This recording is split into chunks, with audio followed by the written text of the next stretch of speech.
Use a three-way swivel. The wire attaches right to the three-way swivel,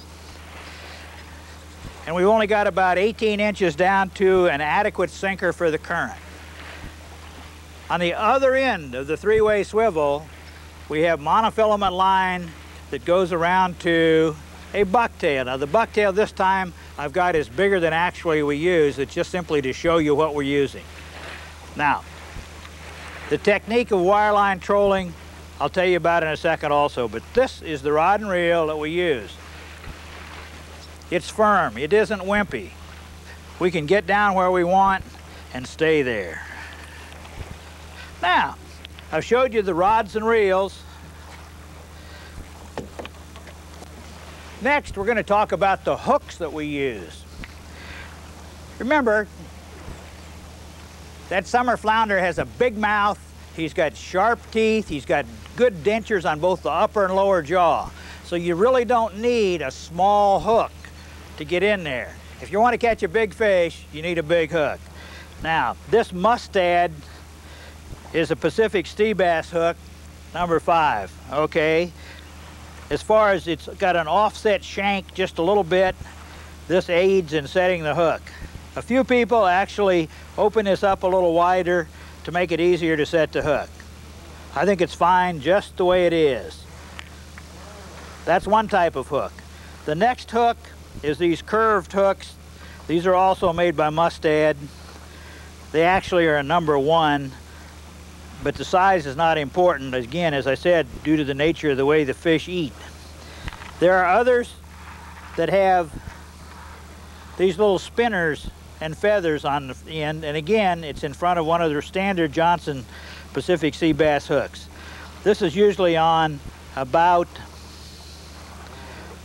a 24-inch piece of line that dangles in the back and trails. It's very, very effective.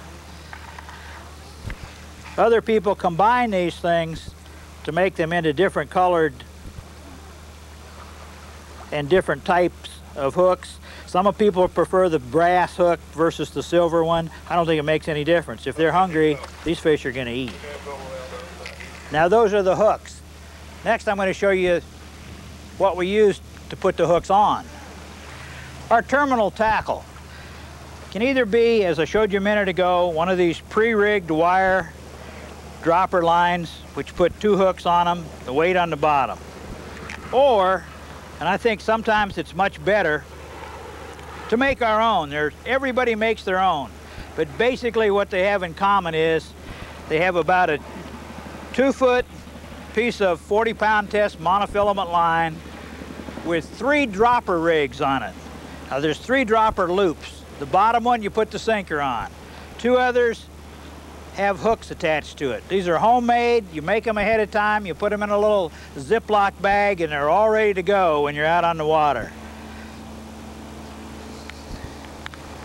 Now, if you're going to use this type, buy them in bulk. Buy big boxes of them. They come in about 48 to 60 of these on one time. It's a lot cheaper in the long run. Now let me show you the weights and what we want and what we don't want. What we do want is something like this trolling weight. And it rolls, and that's what we want. We want it to cover the bottom. We don't want it to be stationary. When we're drifting or whether we're anchoring, we still want it so that it moves. Same thing with this round one. It's just a different shape, works just as well. What we do not want are these ideal pyramid sinkers which tend not to roll. When you put them on the thing, they tend to stop and stay there. That's what they're designed for, not to roll. And we prefer that we don't use these because we want something to roll this time. One of the other things that's absolutely essential to catching a flounder is a landing net. It's got to be handy, just like that. It takes seconds to get. I prefer this one that's rubberized because it takes less slime off the fish if it's a little fish and you don't want to kill it. You can actually just get the fish up to the thing, reach under it, scoop it up. Now, Remember, that fish is flapping all over the place. It's flapping like crazy, and once it hits the back of the boat, it can flop off your hook, and if you don't use that landing net, you got a really excellent percentage chance of losing that fish right at the boat. Use the landing net. It helps, it makes all the difference in the world. Now, the next thing we're gonna do is de-hook that fish. When that fish is in the boat, out of the net, where we can control it, if that fish just was hooked in the jaw, then we can use one of these little hook removers like this.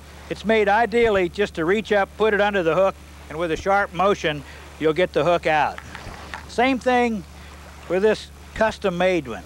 The third thing that you can get is a needle nose pliers at any hardware store. The thing that I use is a hemostat. It can reach down this far into a fish's mouth or into their gullet, unhook the hook, pull it around, take it out, and I've kept my fingers away from that fish's mouth because those teeth are sharp.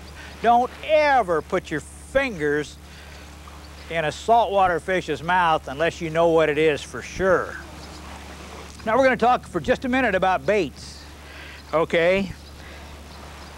The baits that we use most commonly are strips of squid, or a strip using the white side of another flounder, a shark belly, or a piece of freshly caught bluefish, just a fillet right out of the side of the bluefish.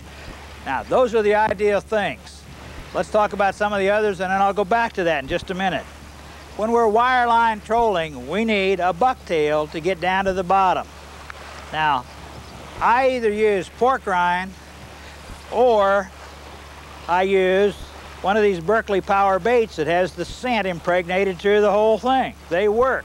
These other little plastic strips and tails work almost as well, but not quite. Now, the main thing we're going to use for flounder fishing are minnows and pieces of strips, just like I said before. I prefer live minnows if we've got them. If we don't, frozen and thawed out minnows work almost as well. However, when you're going to hook that minnow, put the minnow, hook it either underneath the jaw and out through the top or through the eye socket, but hook it so you're pulling the bait through the water so it's wiggling. Don't hook it through the tail or through the back. This is not going to give the action that you want dancing in front of a flounder that's half burrowed into the sand or mud. These little things are great baits. Now, when you're talking about baits, talk about real baits. What I use is a big strip of squid.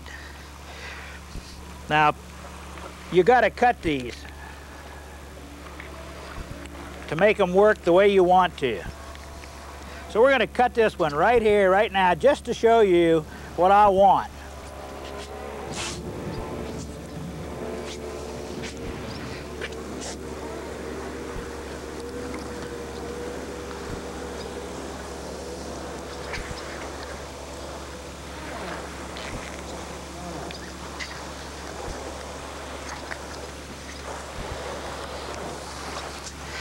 Now remember, I'm going to take the skin off of these because they're used to seeing something white. They're used to be burrowed in the bottom, and the belly side of most fish are white.